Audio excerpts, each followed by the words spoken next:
All right, once again, Evie Magazine. This is a mostly online, but also has started to become a print journal. The targeted demo is young women, but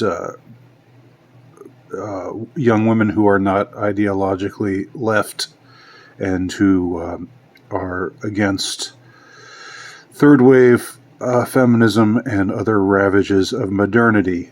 So essentially, Evie Magazine is, the forces behind Evie Magazine I would consider to be an ally, because I am a traditionalist, because I favor returning to traditional relationships, to monogamy, to various cultural forms that existed prior to the destructive sexual revolution, particularly of the last 50, 60, 70 years, but which had been, in the works for some time prior to that.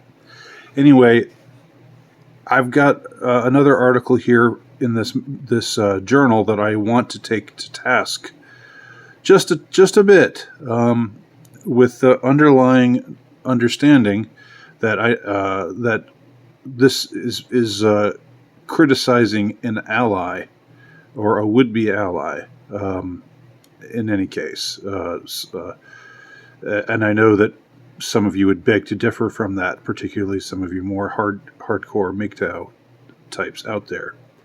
But that's how I view it. Nevertheless, this article, I believe, needs to be critiqued, and so I am stepping into the breach to do just that.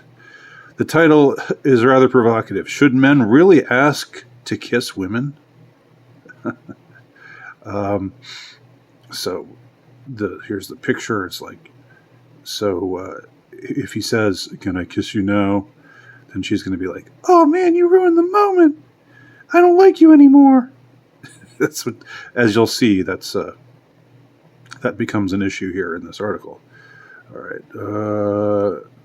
Women are often confusing to men. We don't always say what we want, know what we want, or even want what we think we want. Oh boy.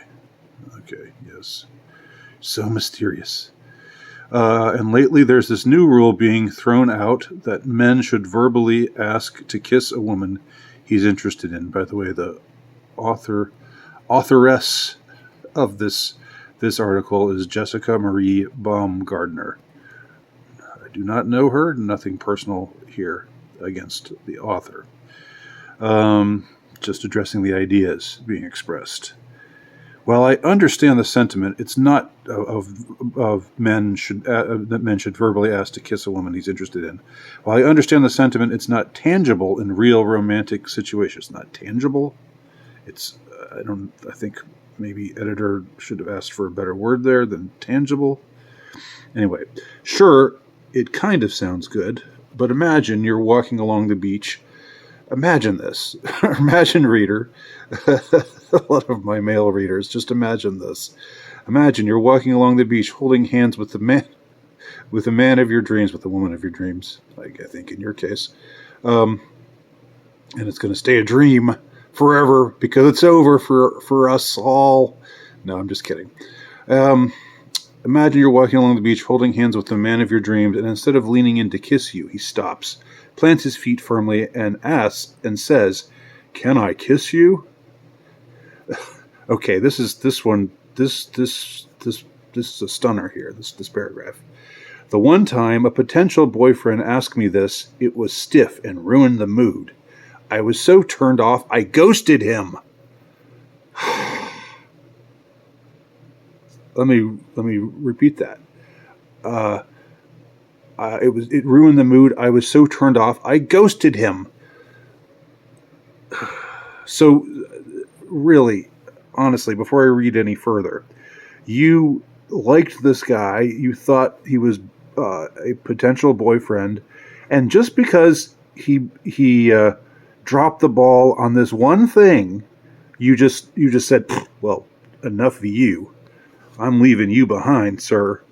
I could do a lot better than you." because you asked if you could kiss me, and I just can't. That just ruined the mood, and so I'm moving on. I'm not even returning your texts anymore. Gee whiz. Holy Kauzinski. I mean, you gotta be kidding me here. That's the reason why you ghosted him? I mean, I said it was nothing personal, but I'm starting not to like this authoress very much. Not at least for this detail. This makes me not like her very much. But anyway, let's read on. So, should men really pop that question right off the bat? Okay, please don't take everything literally. Okay, moving on down the line.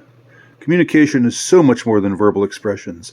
Literally asking, "Can I kiss you?" led me to say no to a guy who would have gotten a major makeout session if he had let my body do the talking. What?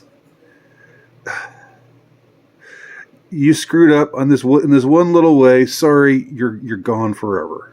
That's the mindset. That's the mindset. This is just one author. I shouldn't ask.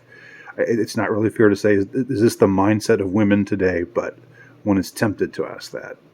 Again, because this is an anti-feminist conservative journal, and we find this kind of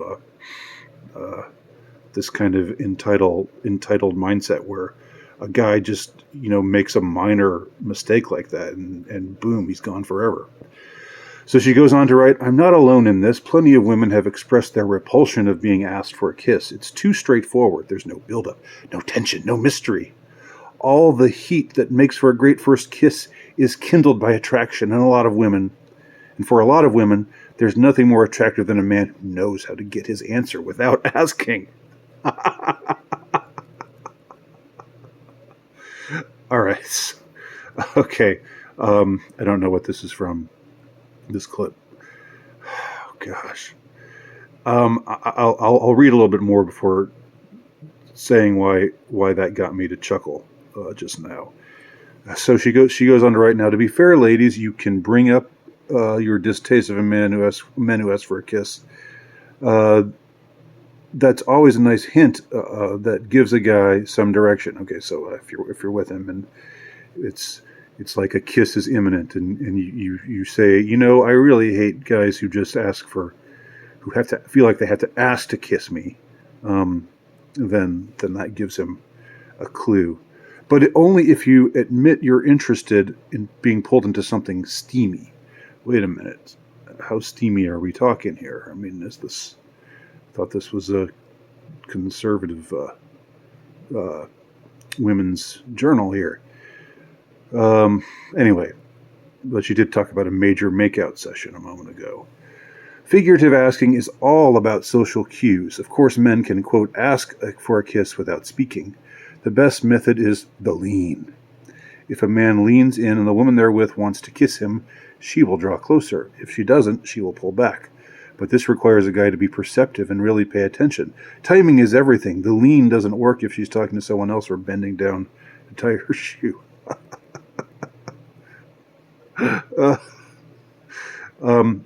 Another way to ask without asking is by giving a woman a gift. If you're not dating and you're stuck in the "are we friends or could we be more" phase, a simple gift will say it all, or how it's received will, really. That's why traditionally men sent the women they wish to woo flowers, candy, Simpsville. So anyway, or a simple question: "Can I kiss you?" All right. Social cues and simple gestures mean everything when you're just getting involved. Hand-holding should always come before a kiss. Okay, call me old-fashioned, but I still get the tingles when my husband clasps my hand in his. Okay, she's married now. And he did not ask to kiss me before we started dating. Well, I guess not, because otherwise he would have dropped him like a hot potato. He did not ask verbally, anyway. Okay, so anyway. If men want to kiss, they need to have fun and enjoy the romance. Patience is a true virtue here. There is nothing sexier than the moment a man you like gently brushes your hair from your face or scoots closer to you. The anticipation is hot, and it makes kissing way more intense than just puckering up after a dude asks, "Can I kiss you?" Okay.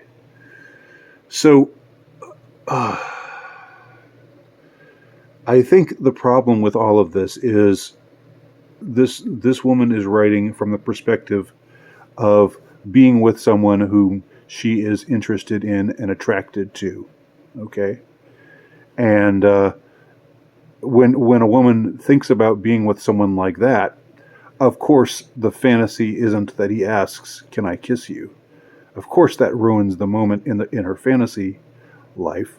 But in real life, in real life where some people pretend to be interested, pretend to be attracted, but are actually using other people and then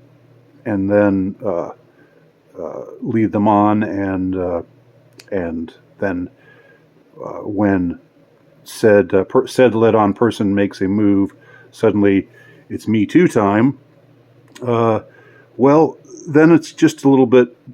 Things are just a little bit more complicated, aren't they? She goes on to write, each woman should be treated differently. In truth, there are some women out there who actually want to be kissed and some who think they want it but don't. I do not envy men in the current post-Me Too dating climate. All right, this is like, the the little, she kicks a bone to men, this just to signify that this is a non-feminist journal. The kissing games and rules around consent are a lot weirder than when I was entering the dating scene. Okay. So again, I just want to get to the heart of what I think makes this article so irritating.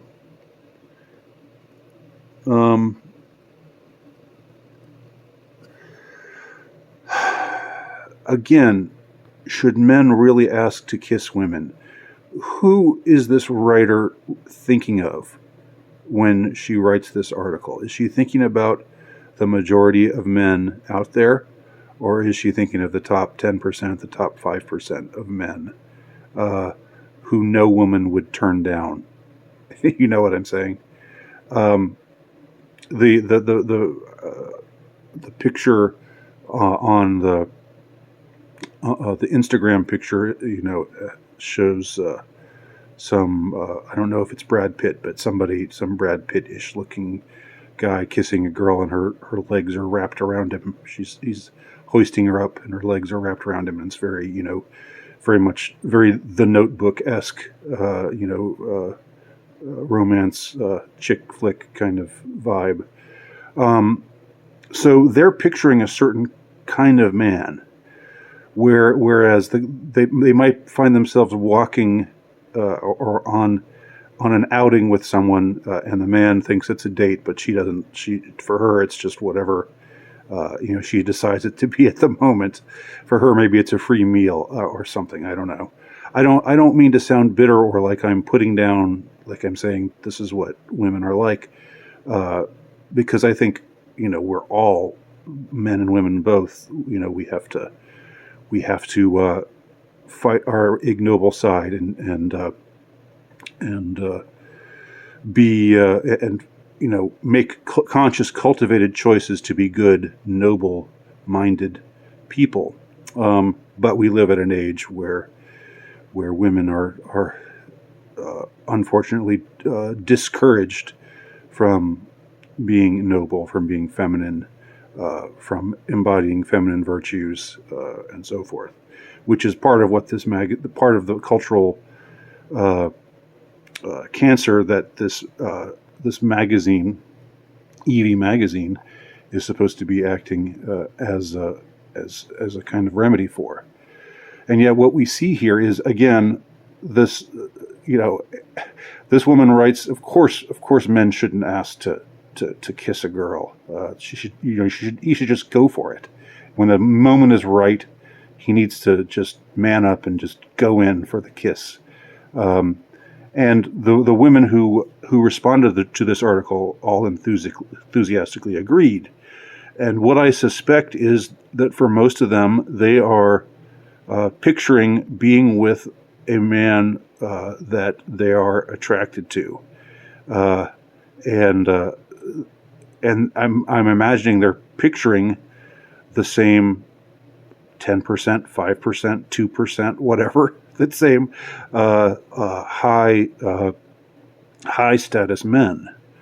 And they're not picturing the kind of men that are unfortunately rather invisible to a lot of women these days due to the destructive sexual revolution and and the erasure of monogamy and the return of this primitive, brutal, cruel form of a polygamous society, even though it's not polygamous in name, but it's the kind of culture where the high status men collect harems and the low status men are left out in the dust. So, instead, ladies, who read this article and nod enthusiastically to the sentiments expressed in it, just picture yourself with some guy who's, I don't know, who's not movie star handsome, or who's not a rich up and coming, six-figure earner or whatever. Not that I'm saying that all women are just into money, but you know what I mean. Picture a man who's not high status. Picture a man who's just like an ordinary guy, and you're walking together, and he suddenly thinks to himself, well, she likes me, and things are going well. We're having a good conversation, and there's a quiet moment, and I'm leaning in for a kiss, and then it's like, whoa, wait a minute. You are going to kiss me? You weren't who I had in mind when I wrote this article. This is just what I suspect. Am I wrong? Let me know below. Thanks for watching. My name's Andy Nowicki. Please check out my work at altrightnovelist.com. My latest book, The Insurrectionist, can be purchased at terrorhousepress.com.